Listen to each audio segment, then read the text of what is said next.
Welcome back to this session.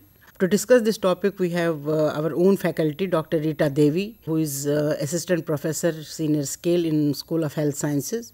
All of us know that aging population is now a very important trend. It's a very important trend in the sense that the population is increasing, and this trend of 21st century, we call this as century of aging. And when we talk about next century, that is 22nd century, then we will be thinking about a trend which will tell us that aging of aged. So now we are talking about the century of aging, and the next century will be talking about aging of aged. So how has this happened? There is increase in life expectancy, and there is also decline in death rate, which has resulted in the increase of elderly population. And it has been estimated, if we go to the census report of 2011, it has been seen that there were 104 million people who were elderly above 60 years of age, 60 and above. And then out of these 104 million, 53 million were females and 52 million were males. And it has been estimated that this number may reach to 173 million by 2026, and this has been reported by United Nations Population Fund. A report of United Nations Population Fund has suggested that this much increase will be there. So what is the result of this all? The result will be that there will be requirement of enormous facilities, support system, the policies which need to be geared towards the elderly. Though the trend of elderly increase has also received the attention of media, policy makers, and also the people themselves, but still we need to take a very informed decision making policy, decisive policy about what to do with elderly. So if we talk about the elderly, the classification, we will have, as per recent WHO, earlier we used to say that just 60 and above will be elderly, but now the classification vary because life expectancy has led to the increase in the elderly population, and more so of oldest elderly also is increasing. Therefore there has been a different categorization. There has been young old, which is age group of 65, not even 60, 65 to 74, and there is also a middle old, which is between the age group of 75 to 84, and then the other population, that is oldest old, that is above the age of 85 and above. So you can see the classification also has changed. Earlier we used just 60 is an elderly person, and then we used to give the other classifications. So why do we want to classify them? Because the classification will tell us what are the needs and demands of the different levels of elderly groups. So if we talk about 80 and above, they may need some different support system, and if we talk about 65 and above or 60 and above, they may need some different support system. So therefore the all policies have to be geared towards the categorization of the elderly. If we talk about the elderly people who are 80 and above, this calls for a need of enhancement in all the support system, the facilities, which will take into consideration socio-economical, the developmental, and also the health needs of the elderly, because this population will be totally dependent on either on the family or on the government system, because they will have no means to survive unless and until their family support is there, or if nowadays there is very less family support available to the elderly, because earlier there were joint families, now there are nuclear families, and people remain in a diversified way, one here, one other places, different places. So the governments have to be very much prepared for the facilities in terms of health, in terms of dependence, economics, socio-economic system, and all those things have to be taken into consideration. But if we talk about the elderly who are little lower, that those who are 65 and above, between 65 and above to 80, they may only need the independence, the financial independence. They have the strength, they can make the arrangement for themselves, they have good locomotion as compared to other people. The other people will be, they might have either so many physical, psychological, social problems. They will be in depression, they will have bone problems, they will have skin problems, they will have all body system problems, they will have dementia, so many, and they will be sometimes bedridden. So they will be as the problem for the society if we will not be prepared, if the country is not prepared to provide facilities to them. So with these few words, I would request Dr. Rita Devi, what are the different characteristics which are found in these, what are the changes, physiological changes rather we say, which are found in the elderly? Because sometimes the elderly people, when they go into that age group, because of not having that much of knowledge about what elderly is, they will even simple problem, which is by virtue of the age, which is not creating a problem, if they are not aware of the system, that the system body changes naturally with the age.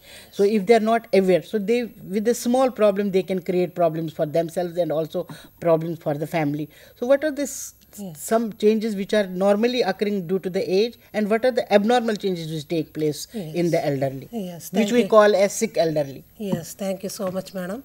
As madam has rightly defined what is an as per age criteria, how the oldest old and young old are being classified, and this classification is very important for you also when you are doing the assessment in the community, so that you can identify their functional ability, and as per their functional ability you can identify their problems, and based on the problems you can find out what solution is required for what kind of problems. And it is the elderly people who are increasing in large number in India. Madam has given the figures also, and also as the trends is changing, the loneliness is also becoming a major problem among elderly. As the age related changes are there, and when we say aging, first of all, you need to understand it is not a disease, but it over a period of time, then it is the physiological processes we undergo as humans from newborn to adult, from adult to middle age, and then old age and all. So it is not a disease, but it occurs at different rate to different people. Some people maybe at the age of 60 will think that yes, now I am old, but at the same time if a 70-year-old, he or she will say I am not old. So it is the attitude or the perception of the individual to find out who is old or who is not old. Then it occurs among the individuals, and there are individual differences, and within the individual also there are differences, and it increases the susceptibility to specific conditions in different age group depending upon their abilities. Aging in Indian scenario, if we see the data, the sex ratio of the aged is in favor of males, and the population above 60 years is 10% suffer from the impaired physical mobility, and 10% out of them get hospitalized. In case of age more than 70 years, more than 50% suffer from one or more of the chronic conditions like cardiovascular diseases, hypertension, diabetes mellitus, or the cancers. And this classification, you have to understand the importance of this classification. Everybody cannot be put in under the same umbrella. So hence young old is 65 to 74 years, middle old 75 to 84 years, and oldest old 85 years and above. Why we say frail elderly? Because oldest old who is more than 85 years of age, their physical or functional abilities deteriorate over a period of time because of their age. They can get medically ill, or they can have incapacitated diseases which can make them bedridden, and which can create greatest healthcare needs, and functionally they are disabled, and they take several medications and have few social support due to their aging, 85 years and above. Then able elders who are little lower in the age, like they have robust and the successful aging. They enjoy their aging, we can say, and they have high level of social contacts. They have friends, family members, and they can go out and meet these family friends. And then good health and vision is also there in that case, and few life events occurring in the past 3 years. It is not that sometimes both the partners are live, so they enjoy their company. And other is the successful aging, means 60 to 70 years, we can say. They are actively engaged in the life and have high cognitive and functional ability. Mentally they are alert, and they can, even after retirement, if we see, many of them are keep on working after the getting out of the job also, and have low probability of the disease and disability. They are very active. Then centenarians, like they get good medical care and have exercise. The women between 70 to 81 years who walked as a leisurely pace for 1.5 hours per week and had better, that means as healthy aging, and have functional abilities and exhibit less cognitive decline, stay active and socialize. Another characteristic is super centenarians, like oldest of the old, who are more than 110 or older, because nowadays Japan is one of the developed country having higher number of population of more than 100 years of age. So enjoy good health until just before the death. Some studies have find that they have multiple pathologies and multiple problems and functional deficits, but they have mechanism of successful adaptation that enables them to counteract the chronic conditions and postpone the onset of frailty until the very end of their maximum life span. So we can say healthy aging is the latest trend among elderlies. If we see the causes of death in 1900th century, pneumonia, TB and diarrhea and arthritis, these were the causes of death among elderlies. And after 1990s, the trend is non-communicable diseases like heart disease, cancers and stroke is the cause of death among elderly. If we see the women's problem in elderly, women live longer than men. Women usually live alone.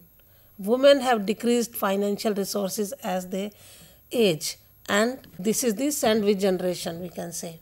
Yes. One thing, as you have said, that they live more longer than the men, and they are very lonely, and they have no most of them do not have, not now, that is not the trend, but if we talk of previous generations, so they also have, they don't have their economical viability, because they are not, either they are not employed, so they have to be dependent on the others for even financial members. This thing. The other most important problem in case of women is that they are liable to crime. Yes, they are liable to crime. They can be got killed. Yes. That is for every elderly, but more so for a lot of cases have been reported regarding the women rather than the men. So they are really a problem. The women are really a problem of elderly. So what we need to inculcate in all the, either the learners or all those people, that these are some of certain problems which are normal. These are the normal physiological phenomena. When you age, the body systems become little sluggish, and they don't need to worry for that. There will, because today they will say, I have a pain in abdomen, I have pain in legs, I have pain in back, I have pain.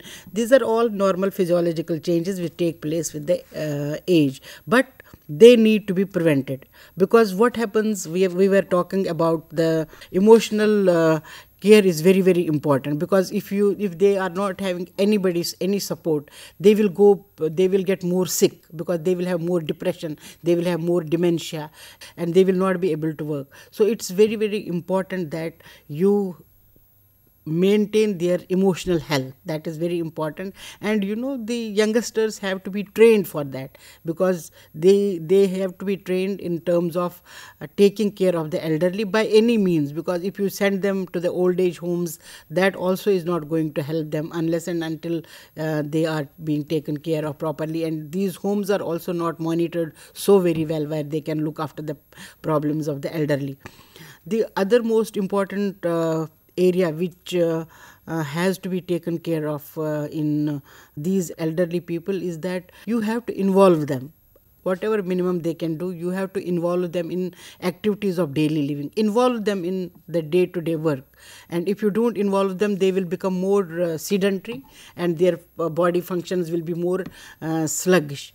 And the other thing is that they die of nutrition. We have seen, and we have reports also, that these elderly people die of nutrition because the diet problem is there. They are not being provided the proper diet because of there are so many other socio-economic, emotional and health problems which are not the sickness problems, which are just the problems of aging. They are not able to take the proper diet, and most of them die because of the nutritional problem. And the nutrition is very, very important because there's all body systems, all metabolic system, all metabolic processes, everything gets sluggish, and the choice of food also changes. They have to be given a very good nutritious diet depending upon their requirement, so that their energy remains there, so that adequate amount of calories are given to the elderly, so they will survive. If you don't give them good food, they will be very unhealthy. So the nutrition has to be taken lot of care for these elderly, because most of them die because of the lack of good diet. So diet is one of the important things which has to be taken care of. And when we saw, we have to identify these people or elderly in the community, that time when while you are doing the assessment to find out their problems, so you need to know how you are going to start the assessment of finding out the problem. System wise, if you will do, you should know beforehand that every system will have some or the other degenerative changes as the age progresses. First of all, we will see the cardiovascular system, how the cardiovascular system gets affected or changed during aging. There is a progression in the loss of myocardial muscles along with the increase in the cell volume and the depletion in the fat cell, and the fibrous tissues also get depleted. So heart gets flabby and weaker. So due to that, the heart valves starts becoming thickened and the cardiac output will be lesser. So you cannot just tell them that you do brisk walking or running. So it will lead to the cardiac volume and they can have another problem, heart problem. So the common cardiovascular problem which can occur are the hypertension, ischemic heart disease, heart failure, peripheral vascular diseases, and the heart blocks, arterial fibrillation, etc. and arrhythmia, various kind of arrhythmias. So if you know that cardiovascular system, how it get affected and what all problem it can lead to, so it will be easy for you to do the assessment of the cardiovascular system in elderly. The other system is the respiratory system. What happens in the respiratory system due to aging process, the bronchi in the larger number gets depleted. And due to that, and there will be fibrosis and the alveolar duct will get dilated. And due to that, if they are inhaling any pollution or any dust, so it will keep on depleting or inside the lungs itself, and patient is at risk of catching the respiratory infection. If you see in the elderly, they are more prone to respiratory infections, and as the oxygen taking capacity also depletes and they can't exhale out carbon dioxide in the appropriate amount, so this can lead to higher because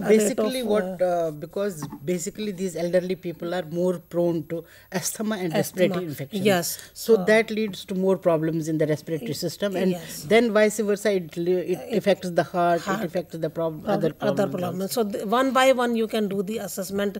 Even they are prone to chronic pulmonary obstructive diseases and pneumonia, bronchial asthma, tuberculosis, and lung cancers.